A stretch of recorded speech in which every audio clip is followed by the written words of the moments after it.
Alright, for all you Volt people out there, 2016 Gen 2.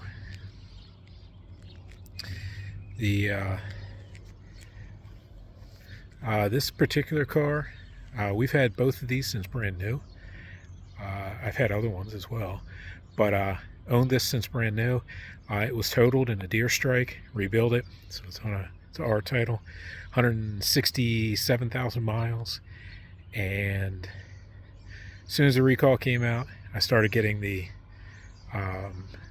reduced propulsion air. Never had a problem with it before.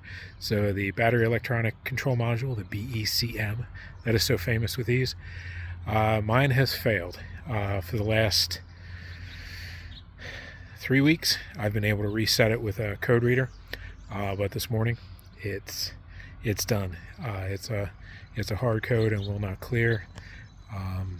So I'm going to go through in some follow-up videos, and we're going to go ahead and put this up on a lift and drop the battery and change out the BECM, and we'll record all that and walk you through it. The pertinent parts are going to be software. You're going to need a couple of you're going to need an OBDC, Bluetooth connector, and some software in your laptop to get to GM's Tech Connect and so on. So we'll walk through that. We'll pre-inventory, we'll pre-test it, and to show you what you need to do before you start disassembling the car. Biggest part about physically disassembling the car, dropping the battery. Battery's a little heavy, so you want to be careful doing that. But again, we'll show you all that. The BECM is on top of the battery. How to make it safe electrically for you. So follow-up videos.